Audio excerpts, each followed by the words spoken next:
So I welcome Brigadier Jairam and Colonel Roy to this session on medical care under special conditions. I will very briefly say a few words about CBRNE because we have an expert, Colonel Roy, sitting here with us who has conducted a very fine event on CBRNE casualties, protection, and treatment last year as well as this year under the guidance of DCIDS Medical. All I would like to say is that the threat is real. Firstly, C for chemical.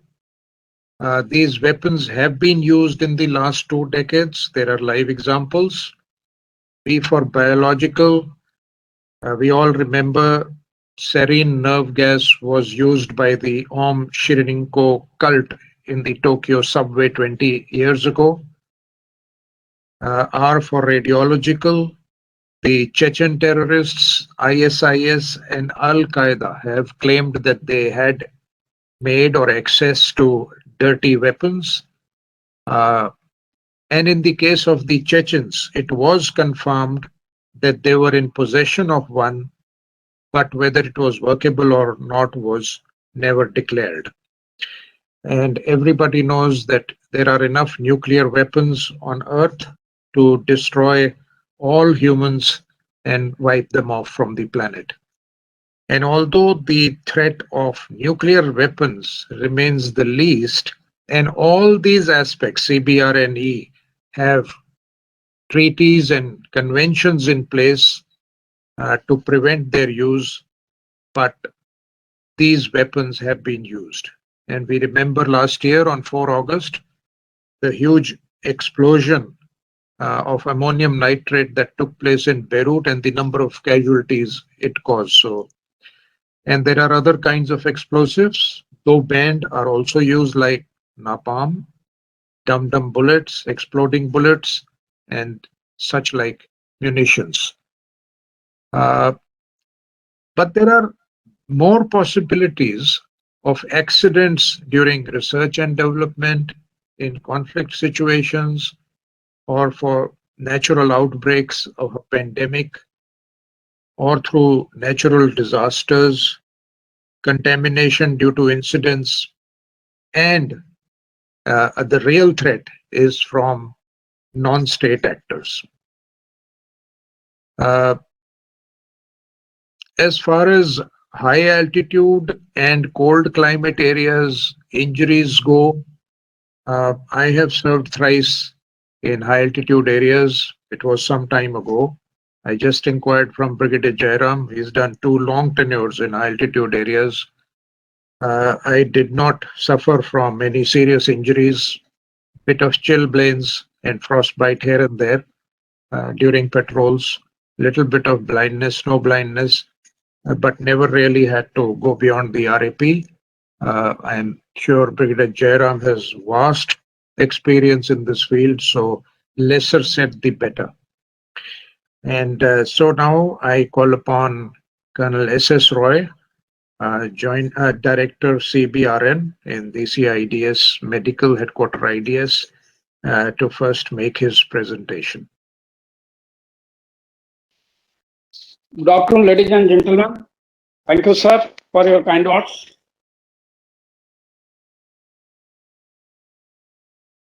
I would like to thank Captain General Shri Srivastav, sir, Major General Robi Arora, sir, and his team of officers for giving me this opportunity to deliver my talk in this prestigious forum. I shall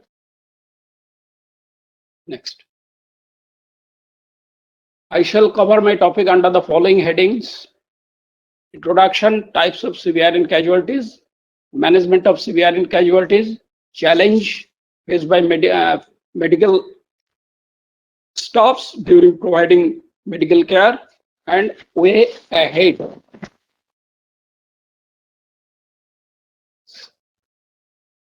CBRN, that is C as brought out by General Arora sir in his introductory briefing, chemical, biological, radiological, nuclear, and explosive.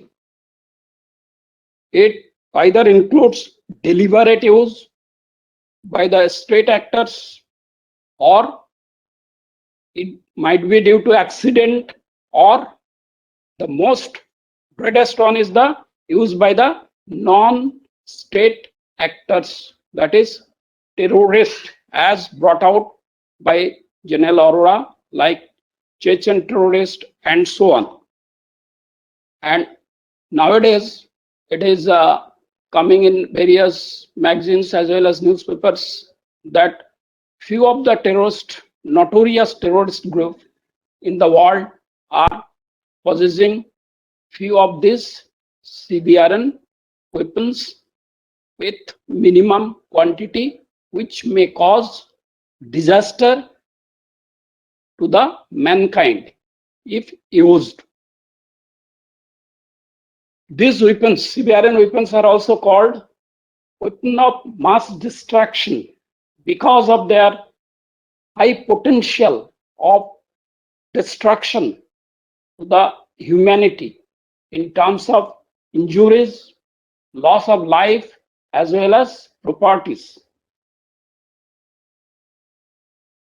In the future, armed conflicts likely to be under the threat of CBRN weapons. There are high possibilities. There are many rogue nations. I don't like to mention the name of those nations. They are possessing nuclear weapons, and they are quite capable of using these CBRN weapons during any conflicts in near future.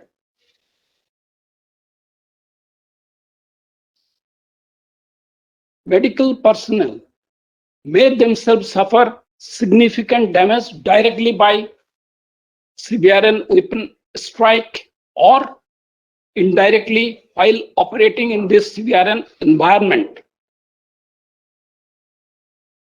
Medical management in CBRN scenario will be very different from conventional warfare scenario in terms of qualitative as well as quantitative aspects. So we are supposed to develop simplified and standardized treatment protocols to ease the duties of healthcare staffs in delivering their medical care while handling such mass casualties.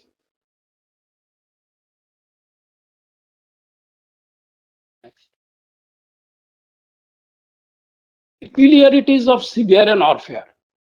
CBRN weapons can cause high casualties within a very short span of time. And this attack can cross geographical boundaries with short time. We require specialized equipments as well as medicines. We require CBRN hardened medical equipments for detection, investigation, as well as treatment purposes. We require additional manpower and medical resources to handle such a huge number of casualties, and COVID-19 pandemic has shown us how prepared the world is, including developed countries like USA, England, and so on. Any CBRN attack will damage the complete communication system, particularly during nuclear attack, because of high electromagnetic frequency as well as radiation. That will also damage our command and control system. If the command and control system goes wrong, then it will be very difficult to organize as well as execute our duties. Even during provision of medical care. All medical units will be equally vulnerable to severe threats of the attack like any other installation.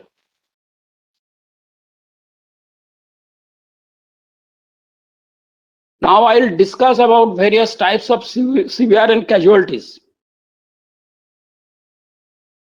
Clinical casualties. These are the casualties which are directly caused by various severe agents. Chemical casualty will be caused by chemical agents. There are many chemical agents, as we know, like nerve agents, choking agents, blister agents, blood agents, and so on. Biological casualties will be directly caused by biological agents, including toxins.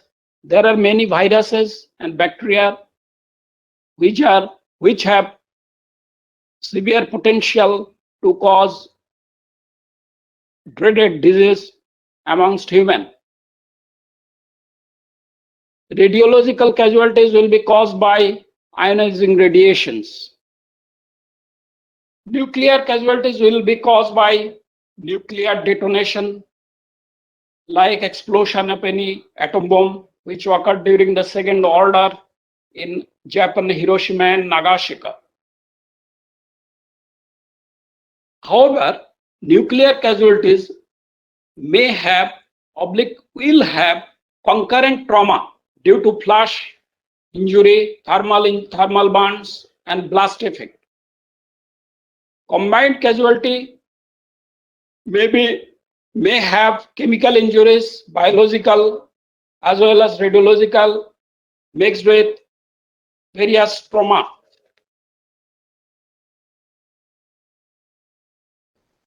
Now the casualty types are due to exposed to various severe agents. Exposed person, when any asymptomatic person come in contact with a severe agents within the population at risk where the severe attack took place, then he might develop this signs and symptoms of that particular agents. Contaminated casualties, here the person also asymptomatic. When he will be exposed to any severe agent, chemical agents as well as particularly chemical agents, it might be biological agents also externally or internally, then he will also develop signs and symptoms of that particular agent. Contagious agent, when any asymptomatic person will come in contact with any biological agents, in case of suspected or confirmed biological attack, then he will also develop clinical signs and symptoms. In case of contaminated casualty, he will be requiring decontamination and decorporation. Decontamination is contamination of removal of the contaminants, and decorporation, that is removal of internal contamination. And in case of contagious patient, we will be requiring segregation of that particular individual or group of people. Then they will be requiring quarantine as well as isolation, which we are well aware and have seen during the COVID attack, ongoing COVID pandemic.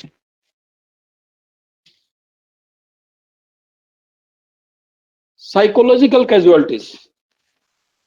Psychological casualties will have range of undermentioned symptoms like anxiety, stress reaction, delirium, psychosis, post-traumatic stress disorder, and psychogenic or sociogenic cases.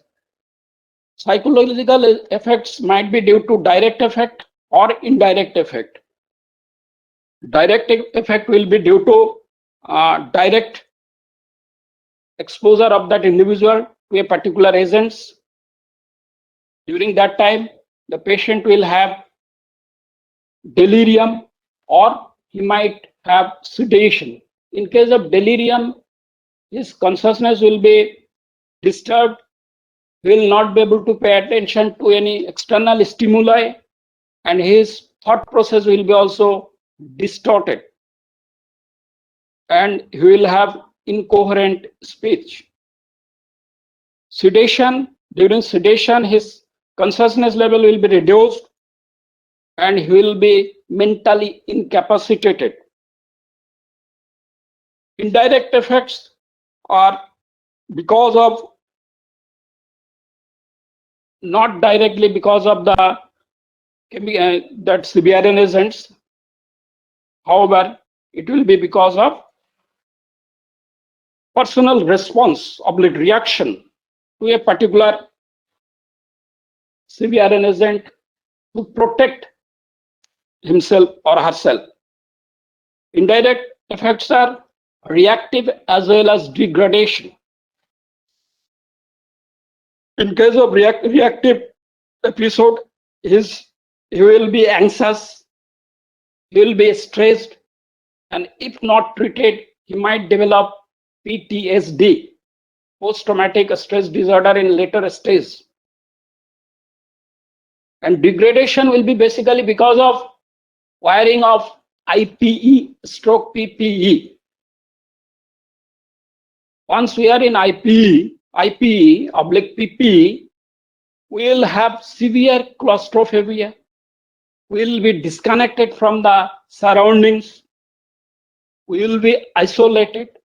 That will lead to state of degradation.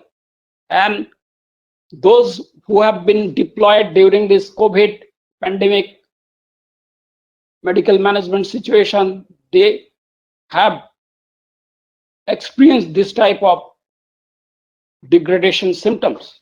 I have also felt that during one of my visit to one of the COVID hospitals during second wave. And psychogenic cases are very interesting. It will not, the patient, the individual, will have signs and symptoms of a particular CBRN agent.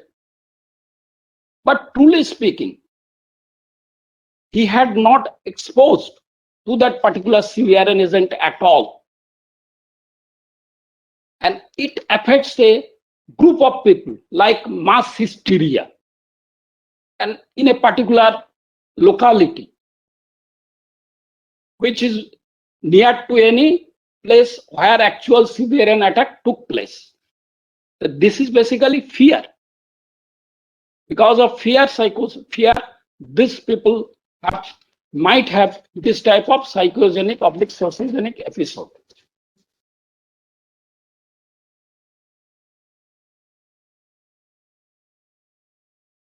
Last. Next. Now I will cover management of CBRN casualties. What will be the principles of CBRN casualty? We have to detect, that is recognition, that is we have to detect and diagnose. How can we detect any CBRN threat attack? We can detect either by clinical method as well as by laboratory method other investigation. Based on the clinical signs and symptoms, clinical features, we can diagnose the case, or we can take the help of the laboratory and imaging facilities to confirm the diagnosis. But initially it will be difficult to diagnose because of lack of those facilities.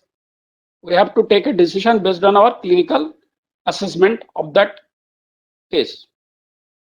Safety is also very important. Safety of the healthcare staff as well as safety of the patient, that is of very important. When we are dealing with a mass casualty situation, triage will be of paramount importance, keeping that limited resources in mind. Quick casualty assessment we have to carry out. only life-saving intervention will be carried out at the site by the first aid care providers. The last but not the least is casualty hazard management. We have to, as a doctor, we have to take care of this point also. So we have to cordon that hospitals. We have to contain those casualties in that particular hospital. We have to go for the decontamination, if require isolation and quarantine. For that, we will be requiring help from other agencies because it will be difficult for the medical staffs to organize decontamination as well as other contain those casualties in that particular area. How we can do a quick assessment? Acronym is CRACE. C for consciousness, R for respiration, E for eye, that is pupillary reaction, size of the pupil, S secretion and skin. It is very helpful for the chemical agents, not for others. In case of nerve agents, that casualty oblique patient will have conversion. In case of cyanide poisoning, oblique cyanide attack, he will have conversion or his consciousness level will be reduced and he become unconscious later and death. Opioid, that consciousness level will be reduced or he might have unconsciousness state. In case of sepsis, consciousness level may be normal, may be reduced, or he might have agitation. And heat stroke will be consciousness in semi-conscious, oblique consciousness will be altered. Respiration, it will be increased initially, then reduced, and ultimately stopped in case of nerve poisoning. And cyanide poisoning, it will increase first, then it will be stopped. Opioid poisoning, it will be reduced, then stopped. However, in case of sepsis, the rate of respiration will be increased, as well as in heat stroke, the rate of respiration will be increased. Pupillary size will be pinpoint, small. It will be very small in nerve poisoning. However, it may be normal or large size in case of cyanide poisoning. Opioid poisoning, it will be pinpoint pupil, very small size pupil. Sepsis, it will be normal. Heat stroke, it might be normal or large pupil. In case of nerve poisoning, secretion will be increased. In case of cyanide poisoning, it will be normal, as well as opioid and heat stroke, it will be same. What will be the skin? In nerve poisoning, it will be sweaty. And cyanide poisoning, it will initially it will be pink, later on it will be converted to blue. Then opioid, it may be normal, it may be blue. Sepsis, it will be warm, it might be cool also. And heat stroke, it will be varied.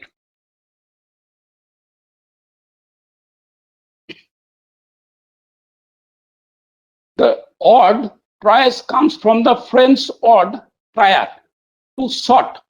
Triad means to sort. And these triads came into vogue as early as during Napoleon Bonaparte's time, to assigning the priorities to the or casualties for treatment purposes when the resources were limited. And principles of triage is provide maximum benefit to the maximum number of the casualty. And it is done for treatment purpose as well as evacuation of the casualties. Here we have total 5 categories. T1 is immediate. That means those casualties will be requiring life-saving care, oblique life-saving intervention immediately. Without that, they may die. and color code is red, and T2 is urgent, color code is yellow. Here the patient can wait for some time. Medical care can be given at a later stage, and T3 is delayed. They are called walking wounded casualties. Injuries are very minor, and the color code is green. And T4 is expectant. Color code is blue. Here, the patient will sustain severe injuries, and there are less chance of survival of these casualties because of severity of the injuries, as well as the amount of medical care attention they will be requiring, which will be out of proportion and which may deprive the treatment of other genuine T1 and T2 casualties, which is very important. So, as a healthcare giver, we are supposed to provide them only palliative care.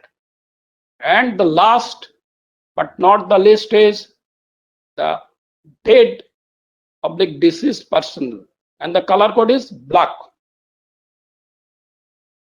Next. Now we'll cover level of medical care. Medical care will be given on the site, that is pre-hospital care, that is enhanced first aid, hospital care, that will be advanced medical care, and last is rehabilitation of these casualties.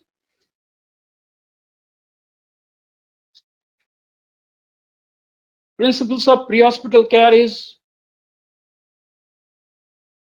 provide immediate life and limb-saving medical care on the spot as early as possible, if possible within the first 1 hour, 10 minutes. The interesting fact is that most of the situation, the first responder will be from the local population in the vicinity of that attack, or paramedics. And it will be in the hot zone, and that is infected, contaminated, infected area, and emergency medical treatment will be given to the T1 casualties because they will be requiring it fast. Next. Advanced medical care will be performed by the trained medical personnel at the hospital, and it consists of supportive and definitive medical care, including surgery. Supportive care will be given to maintain vitals until the final diagnosis is arrived, or in case of even final diagnosis, because of non-availability of specific drugs or antidotes, we might have to give supportive care to keep that patient alive. Definitive care will be given when the confirmed diagnosis is raised. We'll give comprehensive care to the patient to return its highest degree of physical and mental capability, including surgeries. The last part of the medical care is rehabilitation. It will be in the form of physical, mental, and social rehabilitation. Severe incident leads to chronic long-term diseases like burns. In case of burns, after hospital phase, once the hospital phase is over and the patient is cured from this, he or she will be requiring plastic surgery. Then eye injuries, in case of loss of vision and other things, he will be also requiring surgeries at later stage. And psychological counseling will be of initial identification and detection of severe incident always remains a major challenge. And availability of vaccines and antidotes, we don't have adequate number as well as adequate and specific antigens, vaccines as well as antidotes for various biological agents. Next. There is no commercial facility available for production of severe and equipment of drugs as of now. No definitive antidote stroke treatment available for many of the chemical as well as biological agents. There is no fully geared up severe and designated hospitals in country. inadequate number of BSL lab 3. Most of the BSL labs are not capable of detecting biological agents and toxins. Next. However, there is a hope way ahead. We must develop establish robust surveillance system to detect biological as well as chemical agents. BSL labs should be established in all regions. Government should designate more number of hospitals for management of civilian casualties. We have to educate public about basic civilian survival drills. We should introduce basic civilian curriculum at senior secondary as well as college level to educate our youngsters. We have to sensitize our young population. We must ensure commercial production of civilian equipments and drugs.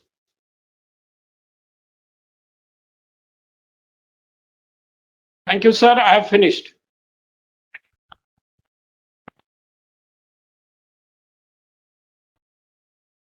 Thank you, Colonel Roy. That was a very detailed presentation of use to everybody. And we will have any questions if there are at the end of the session. And now it's my pleasure to introduce one of the best speakers whom we have kept till the end to keep interest alive. And that's Brigadier A. Jairam, Professor Nephrology, St. John's Medical College Hospital, Bangalore. He's done his MBBS, MD, DNB, DM, last one being from PGI Chandigarh, and his areas of interest are renal transplant, hemoperfusion in AKI, and HCV infection in dialysis patients. He's a postgraduate teacher and examiner for Maharashtra University of Health Sciences and the National Board of Examinations and Rajiv Gandhi University of Health Sciences. He has a number of papers published in indexed international and national journals. He will speak to us about medicine in high altitude and cold climate areas. Over to Brigadier Jairam.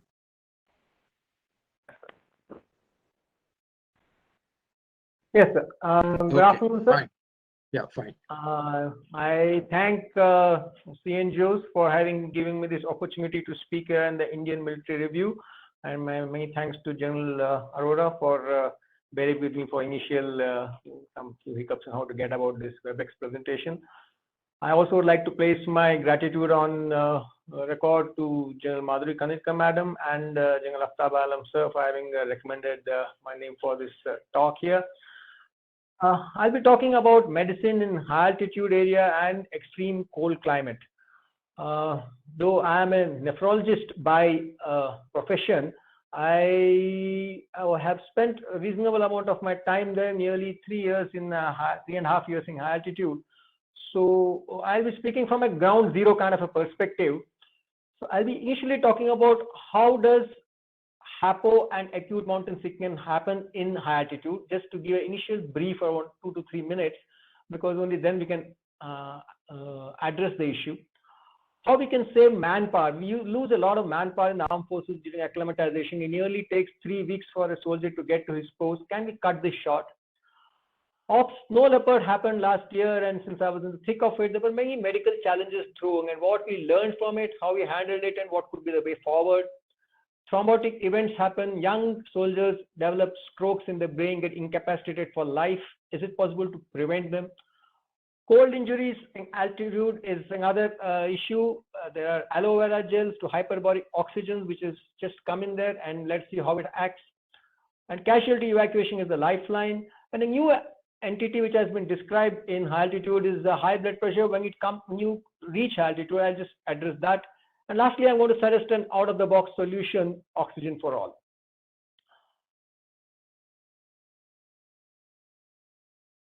Yeah, so what happens when a person starts ascending to high altitude is that at sea level, the atmospheric pressure is 760 millimeters of mercury. But as a person goes higher and higher, the pressure keeps dropping. The oxygen percentage remains the same, Therefore, for every 2 molecules of oxygen, there will be 8 molecules of nitrogen, but the air itself is rare. So therefore, upon climbing altitude, the pressure drops, the partial pressure of oxygen in inspired air drops, and therefore in the lungs, in the blood, in the respiratory, it drops, and therefore the respiratory center gets stimulated, causing the person to breathe harder, wash out carbon dioxide, and there's the shift of this oxyhemoglobin curve to the left, unfortunately, causing further low oxygen in the tissues. So what does the human do? The kidney responds in the form of throwing out bicarbonate, the blood acidifies, and the oxygen shift of the oxyhemoglobin curve happens to the right, resulting in addressing this oxygen deficit in the tissues. Additionally, the erythropoietin is produced in excess in response to this falling oxygen concentration, resulting in increase in the hemoglobin. These things are important to understand because these are the ones which cause trouble later. So if everything is hunky-dory and if oxygen is delivered to the tissues by these compensatory mechanisms, why does a person develop high altitude pulmonary edema? That is because when there is decrease in the oxygen in the lungs, these are the pulmonary arteries which put it diagrammatically here, and these sort of constrict, that it become tighter, and therefore the pressure goes up here. These are the alveoli, the lung oxygen gas exchange chambers, and they are now susceptible. If they are not protected here well by these small arterioles in the lung, this pressure is transmitted here. This pressure in this unprotected capillaries leads to exudation of fluid. Exudation of fluid leads to damage to these lung membranes, and the patient becomes sick with high altitude pulmonary edema.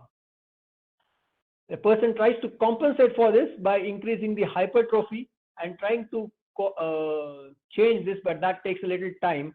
And this is how high altitude pulmonary edema happens, that is fluid in the lungs in short. And why does the fluid in the brain happen? That is because in response to this low oxygen, the blood volume, the brain itself swells because of increased blood supply to the brain, and the local blood-brain barrier which exists, which protects the brain from this excess pressure and flow, gets compensated and compromised, and therefore there is high altitude cerebral edema and acute mountain sickness. So now the only way of going about stopping this is by prevention, because once the strain of events have happened, then it is not possible to make the soldier at least compete, and you can only treat the condition.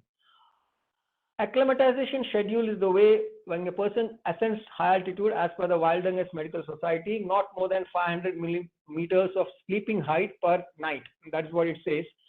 The army has got this army order, but this army order has stood the test of time. It is an old army order, 1980, time tested. However, it results in a lot of loss of manpower. In just 2 slides, what is this schedule, which I think most of you people who have seen high altitude would know.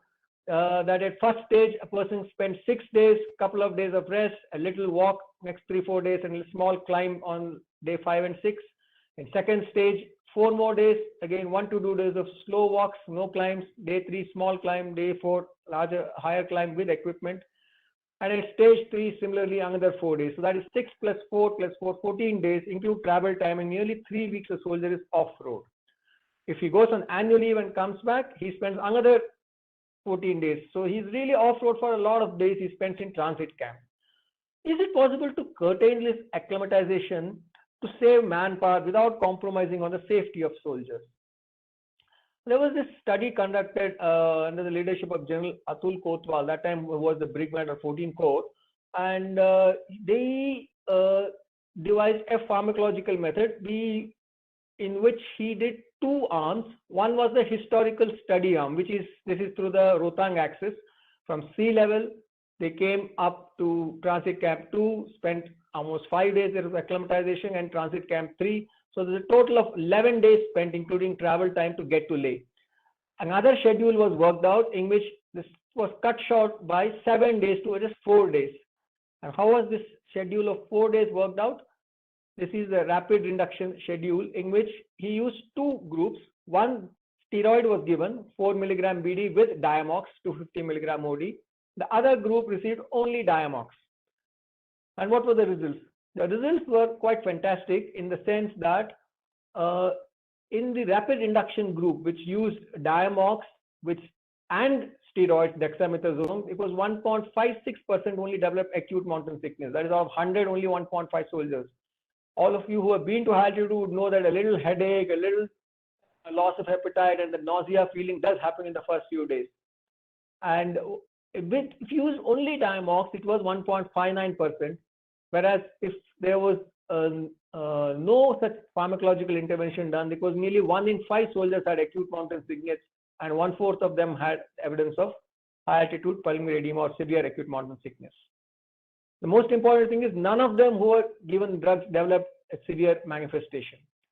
So with such strong benefits and numbers available to us, and data and evidence generated from in soldiers in induction to high altitude, I think there's a strong case for pharmacologically assisted acclimatization to cut short our soldiers' stay at the transit camps. The other strategies which could be used other than Diamox I talked about and steroid is nifedipine or tadalafil. These drugs are still, nifedipine is used in the treatment more than in prevention because it decreases blood pressure to some extent. And tadalafil is being evaluated in a study project at High Altitude Medical Research Center, but there's still evidence in the making. But I think Diamox should be recommended as 250 milligram OD for 5 days, or 250 milligram twice per day for 5 days for prevention of acute mountain sickness. Now I come to OPS Snow Leopard.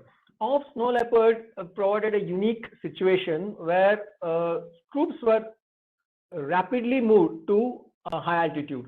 It was a large number of troops who were moved, and this resulted in not only moving fast, they had to stay for more than 6 months when they were deployed in high altitude. Now this was a very unique situation because this kind of a thing had never happened in the past, of such large numbers going and staying for such long periods. Yeah, so what we did when this large mobilization happened was that since we couldn't control it at source at Chandigarh and various places where they were coming from, we, after reaching Leh, they from further movement to the stage 2 and stage 3, they were given Diamox 250 milligram once per day for 5 days, and if they reach the next stage for further on. And I'm happy to say that in this 2020 calendar year, the incidence of HAPO was in fact less compared to 2018 and 19, though the denominator was nearly twice that of the previous years. I can't entirely say this is just because of the effect of Diamox. Also the fact that other factors like quarantine was there, and there were lesser turnover of troops because of COVID. But then it was gratifying that we were quite concerned that we might be having a lot of high altitude sicknesses when such large movement happened, and we could handle it that way. So this is the proof of the pudding in eating it. So therefore, I guess Diamox has its value to prevent acute mountain sickness, HAPO, at least on induction to high altitude. Second issue of OPS Snow Leopard was prolonged deployment of lowlanders at extreme altitude. This is not being well studied because this is very unique, and only the Indian Armed Forces can give the answer to this. There is nowhere in the world where thousands of people are moved to high altitude from low land and to stay on there for prolonged periods. Again, I said Army Order 11080 is a little archaic because it says that you're not supposed to stay more than 2 months at 4,800 meters.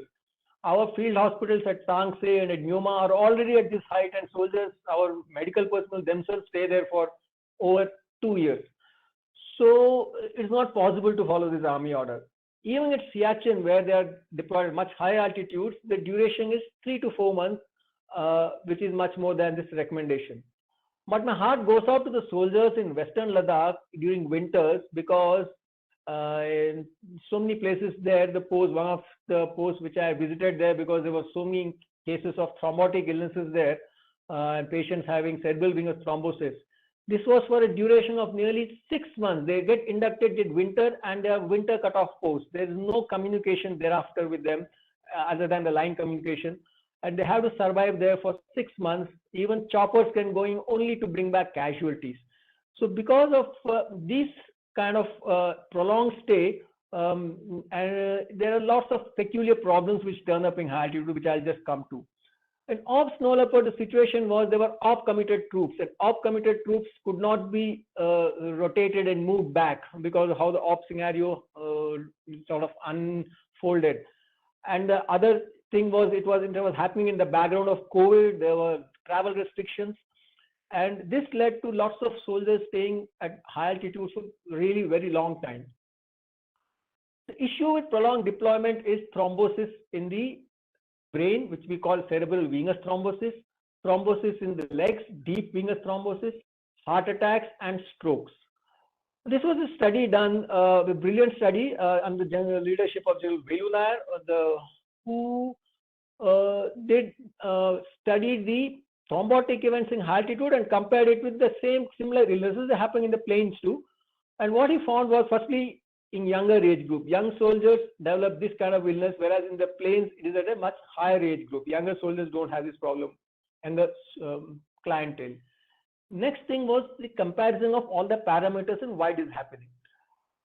The conclusions reached were the platelets are activated, endothelium, that is the blood vessels, the lining inside the blood vessels, they are activated. A lot of stress molecules which are produced, I'll just come to in the next slide, and the blood itself becomes coagulable, hypercoagulable. These are all the parameters which were studied, and you see the number of altered parameters which had gone up in these population. Additionally, it's not just the number of parameters, the percent of altered parameters. They studied 100 parameters, nearly 60 to 80 parameters had gone up in high altitude compared to around 20 parameters in sea level. So the blood itself becomes very thick and hypercoagulable. The most interesting part of the study was what were those factors, because it's generally believed in high altitude when it goes up, the hemoglobin goes up and the blood clots. Whereas the strong association, this is a forest plot. Of those who are not familiar with what a forest plot is, the forest plot, anything with both the box and the whiskers on side of one is strongly associated. If it's on the left, of course, it is protective. Since these are risk factors, we're looking at on the right. All these are platelet-related factors like platelet activation, all these markers, P-selecting, etc. And thrombophilia, where the blood has a hypercoagulable propensity, like factor 5, factor 7, factor 8, all these factors. The weak correlation was with stress response factors like interleukins, and very surprisingly, cholesterol, which is studied before going to high altitude, has got zero association. It's bang on in the center. It's neither protective nor is a risk factor. HDL, LDL, and triglycerides and cholesterol.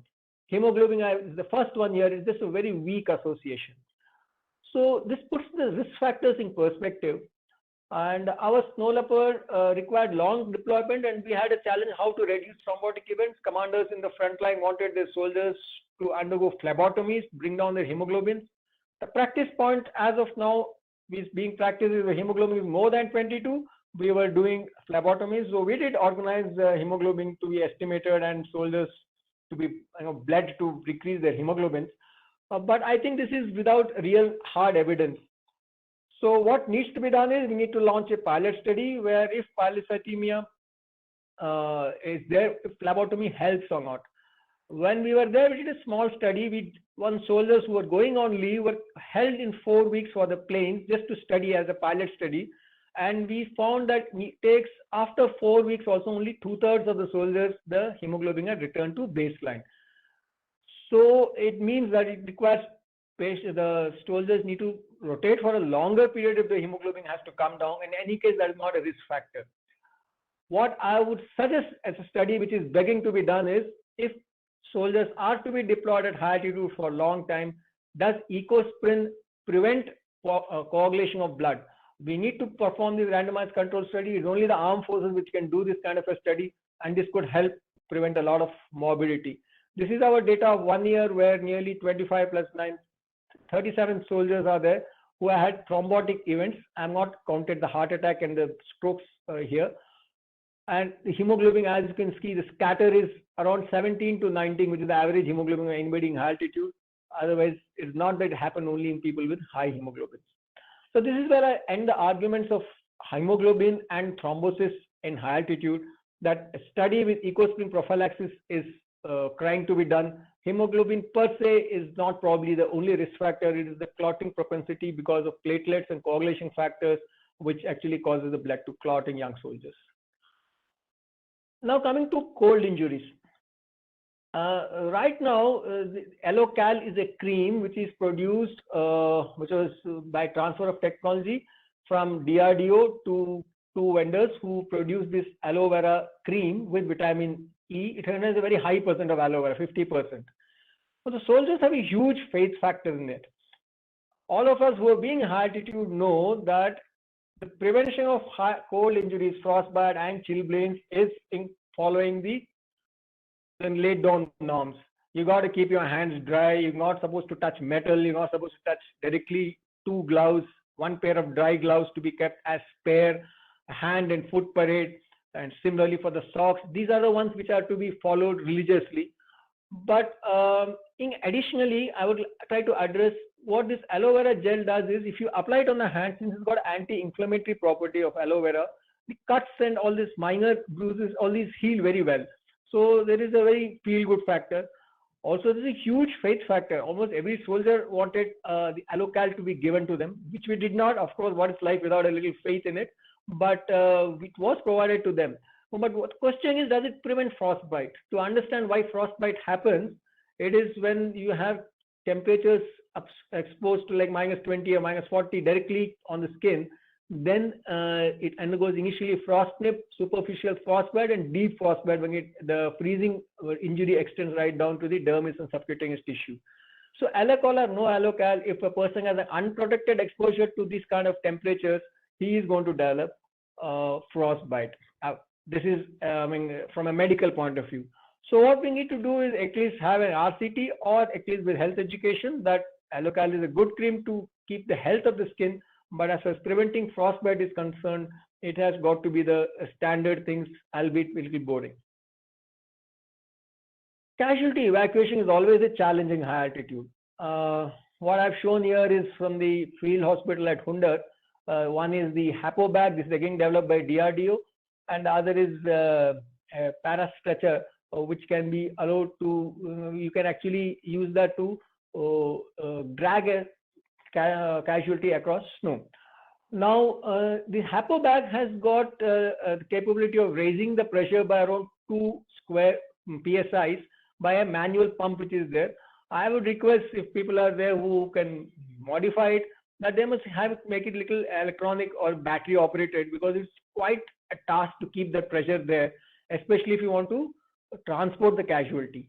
1. 2, the HAPO bag is of course a temporary measure. It can hold for 4 to 6 hours. It just gives you buying time till you can bring down the patient to lower altitude, because the definitive treatment of any high altitude pulmonary edema is actually descent to a lower altitude.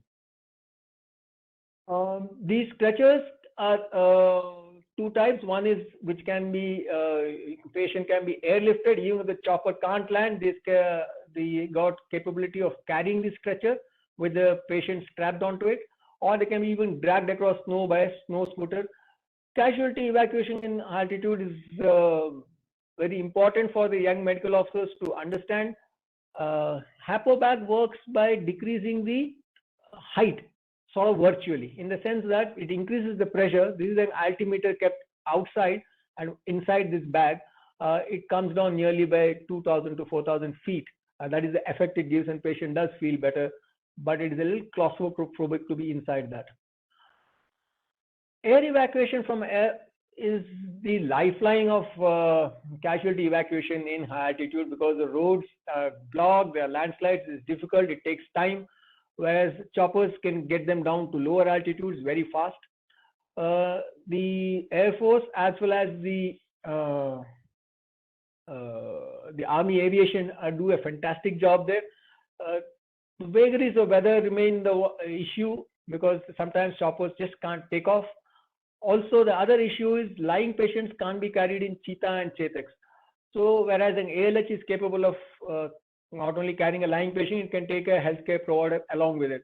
But the helipads at the forward location, many of them do not have ALH capability. So, of course, this is beyond my purview, but there's a need to upgrade the helipads and forward locations where ALH can bring even more sick patients. I come to hyperbaric oxygen for frostbite. Frostbite, the standard treatments done in the surgical hospitals where Trental is a drug used to increase blood supply to the legs, as well as aloe vera gel is given for cleaning, improving the wound healing, and antibiotics and gradual warming. These are the standard treatment is known. I'm not at the standard treatments here. Hyperbaric oxygen for people, especially in the Navy, will be quite aware, where they use it for the decompression illness for deep sea divers. When these act by, suppose there's a deep sea dive and there's a nitrogen bubble which forms, the oxygen changes the nitrogen bubble to oxygen content, and the oxygen gets absorbed in blood. Also, the high pressure causes the bubbles to decrease in size. Now, how does it work here in frostbite? In frostbite, the primary, as far as freezing injury goes, by giving hyperbaric oxygen, you're increasing the vitality of the tissues there. And this is a case report from the Indian Journal of Occupational and Environmental Medicine, where a person who was posted for an amputation was given hyperbaric oxygen and it worked very well. Right now, just a couple of months ago, the hyperbaric oxygen chamber has been commissioned at Hundar.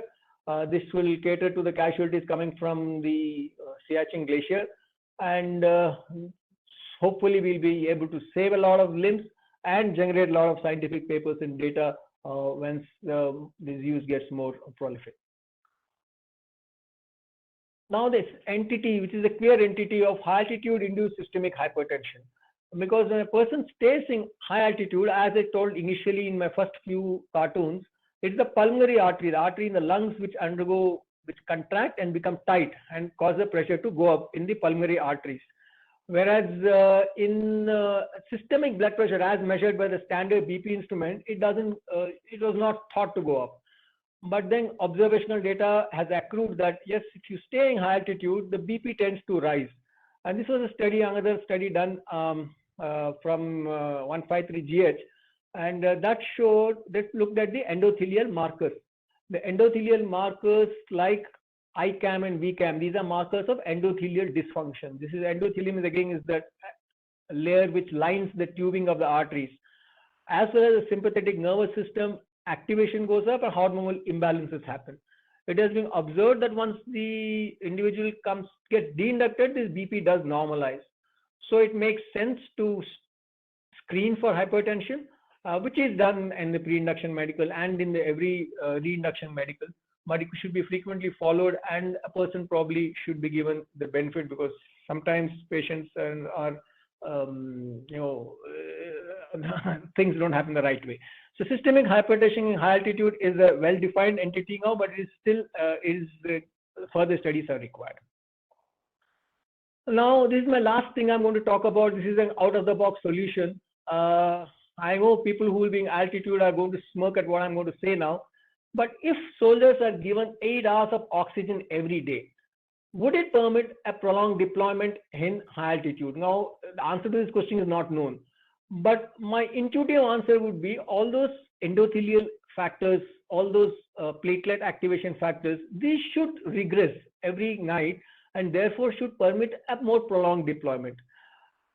Just see how bad the logistics will be to address this. If you have to have 6 liters oxygen per minute, then for 1 hour, 360 liters is needed, and for 10 hours is 3,600 liters. An average oxygen cylinder is maybe there's 620, 3026, or even 3000 liters. This will not suffice every day. They require an oxygen cylinder. But there are jumbo cylinders available, 24,000 liters, which we did procure, which is available as of now at about 2 to 3 per field hospital. Say for argument's sake, each bed in the shelter has 1 such cylinder and then is refilled once a week. It will suffice to give a soldier 10 hours of oxygen at night. So he goes to bed with oxygen, has a peaceful sleep. All these biochemical parameters which are activated at night get reversed. So he's healthy and fit to fight a stronger war the next day morning. So I think this should be feasible only in where shelters and electricity is already well catered for. Obviously, it can't happen on a post where there's just a tent kind of a thing. But if there's an oxygen generation plant per permanent post and 1 jumbo cylinder per soldier deployed, it is at least a study which should be undertaken to see what can be done. I'm just looking at it in the future perspective.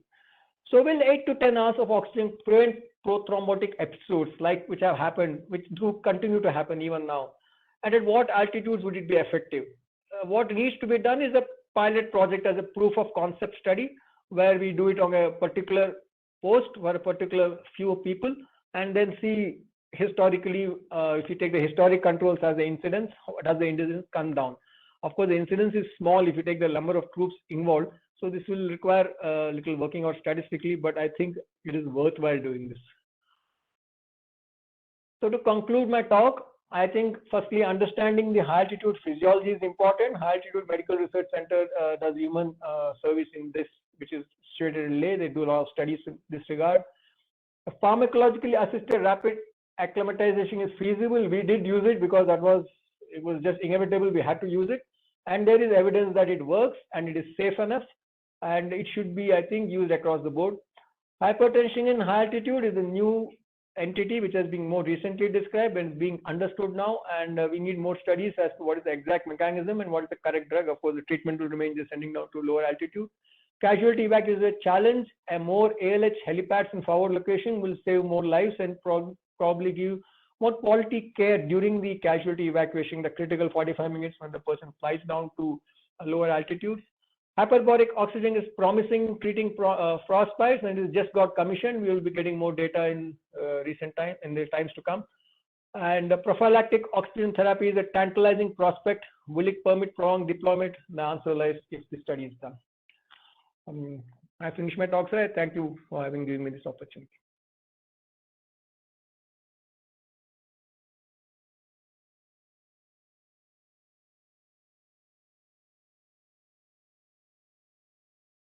Shall I stop sharing the screen, sir? Yes. Thank you, Brigadier Jairam. I was, in fact, looking out for any questions. And 12 years after retirement, I have come across Brigadier Jairam to ask my nagging doubts I have nurtured all these years. And my first one is it a myth or fact that women can tolerate high altitude better? You asked me a very tough question, and I'm afraid I don't have an answer to that because 14 code doesn't permit families. Our data is all generated in men, but I really don't know the answer to that question. Is that so? On the very first. I was told their hemoglobin level or whatever is better, and so they can do with lesser oxygen. Oh, but ladies have a slightly lower hemoglobin compared to men. That I know. That's because they have menstrual periods and their normal levels are also is about a couple of grams per percent less than men. Having said that, in high altitude, that higher hemoglobin is the initial compensatory mechanism which helps you to take care of that hypoxic environment. So that gives you the initial advantage. That is a normal adaptation to high altitude. But when person stays too long, like it happens for a few months or longer than that, then the blood becomes extra coagulable, resulting in heart attacks, strokes, and thrombosis of blood in lungs, etc. Okay. So second doubt I had was being an infantryman who has done 3 tenures, uneventful tenures, but now at this age, during the winters, my toes become crimson in color. I think it is the effect of mild chilblains or something. Is there anything which can be done? Yes, sir. For one, first is prevention of exposure to cold wearing, which I'm sure you must be already doing and you must be well aware of it. That is with the mittens and gloves, etc. 2 is that foot and hand parade works very well. If it does affect you in cold, keeping your hands and feet in, of course, the soldiers use shalgam ke pani when I used to be there. Then it has become haldi ka pani, and so many things are added to that. I don't know which works, but I'm sure it's the temperature which works, which causes all the capillaries to dilate. And thirdly, if there is a issue, Trentol is the drug that is the pentoxifylline. It makes the blood flow more easily in the blood vessels, and that helps. Of course, you have to medically examine for other causes need to be ruled out. The peripheral vascular disease shouldn't be there at this stage. And my last question is, which I have not so far been able to verify. When I was there last, I was told all formations have a stock of some tablets called Lasix or something for pushing people up without acclimatization. Is that true? Not Lasix, sir. Diamox. That's the one which I just Okay. talked about, acetazolamide, Diamox. Lasix is a drug used to throw out urine from the body. This used to be used very long ago, but then that is not the drug to be used. We, in fact, should not be using it today. Diamox is a different mechanism of action. I'm not going to do too much of pharmacology here, but it helps acclimatization by, in short, throwing out bicarbonate and making the blood little acidic and causing ventilatory response. So Diamox is a drug which we use in, which I'm recommending should be used for all troops. But pilots, when they come, Air Force pilots, they come for short durations. They just pop in Diamox tablets and they are going fine. Army somehow has been a little lethargic in implementing it, though there is strong evidence. No, I think the army thinking is if you take all these things, it is unsoldier-like. Okay, thank you very much. There doesn't seem to be any questions, and General Sunil Srivastav, who was expected to give the closing remarks, had to leave because of some urgent matter. And General Madhuri Kanitkar has very gratefully agreed to give the closing remarks. And I will just bring her on the screen. 1 second.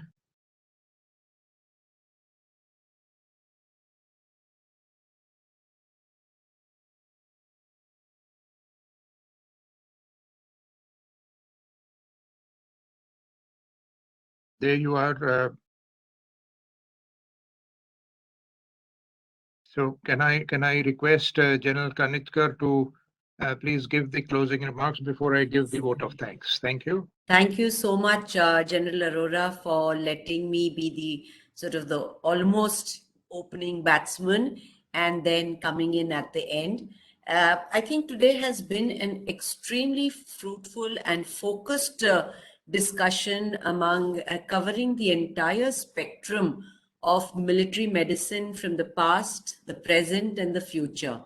And I would like to again, I started in the morning by showing a triangle which said we need to close the gaps between education, research, and health. And I think today's session has addressed exactly that by pointing out the gaps. And in every field, all the speakers did point out the amazing work that we have done. But I'd like to also remind everyone that where military medicine in India, some of the pioneering work, whether it was malaria being discovered by a military person, to the original description of high altitude pulmonary edema, the vascular changes, the first original dissection and reports were by military medicine specialists. And we have a unique opportunity. We have a representative population which is ethnically a diversity of the entire country. So we have people who are there who represent the entire diaspora. Secondly, it's a population where follow-up is extremely and easily possible. And moving towards digital technology for not just betterment of military health and military healthcare as brought out by all the speakers throughout the day, I think it's a golden opportunity for improving our research. And for that, this gap, like our last speaker has been most erudite in explaining how his experience out there showed exactly where the scope for research is. Unfortunately, what actually happens is we do not have such discussions where young researchers can think up of research to identify and find a solution. We start by looking out for questions hypothetically. So whether it's the DRDO, the clinicians, the healthcare personnel, and the commanders, I think we need to have such sessions, and I compliment St. George for bringing these to the forefront. And I would request everyone, and sir, if you could also, the summary that goes out of it, pinpoint what things came out of it as to-do list. And these need to be taken on by the leadership on a mission mode with deliverables in mind. Otherwise, it again goes into one big loop of files and thought processes and think tanks without any outcomes. But so therefore, sir, thank you so much for giving a whole day to a very, very relevant topic, for helping us all come on a common platform and share ideas and go back enriched with newer insights for what we can do for the future. Thank you, sir. Thank you, General Kanitkar. That was very nice summary of everything which has happened today. Ladies and gentlemen, we have had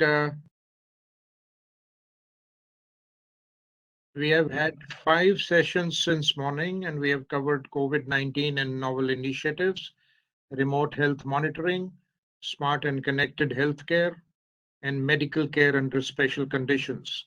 If you have noted, we had 14 speakers, 9 of them of general or equivalent ranks, 2 of brigadier and equivalent ranks, 2 of colonel and equivalent ranks, and 1 from industry. We are very fortunate that such high-powered pool of expertise could get together virtually, and it enhanced the value of learning and of this event as well as of Center for Joint Warfare Studies. We will be making a record of these proceedings. It will go up on the CENJOS website, it will go up on Indian Military Review website, in the Indian Military Review magazine, on YouTube as different segments, and a report will be sent to Headquarters Integrated Defense Staff. Now it's my privilege to thank all those who made this event successful.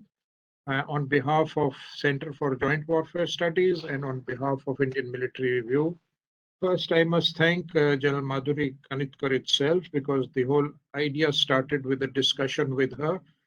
She conceptualized the content, got the best speakers and suggested them to us, and she herself gave an excellent keynote address. I must thank the DG AFMS, for, although he could not attend himself, but he gave full support. The DGMS Army, General Daljit Singh, DGMS Navy, Surgeon Vice Admiral Naveen Chawla, and to the chairpersons and special guests, General Bipin Puri, Air Marshal Pawan Kapoor, General Anup Banerjee, General C.S. Narayanan, who spared time from their busy schedule to be with us, give their views, chaired the sessions, and to subject matter and domain experts, namely Group Captain Tilak, General Aftab Alam, Air Commodore Shankar Subramaniam, Colonel Roy, and Brigadier Jairam, for the excellent presentations that they gave to all the delegates.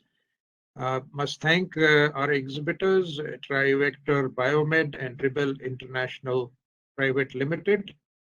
I must also give a special thanks to Colonel S.S. Roy, Surgeon Commander Kamal Mishra, and Colonel Animesh Chaturvedi for having given logistics support from Headquarters IDS. Thanks to all the delegates who attended, for whom it was organized.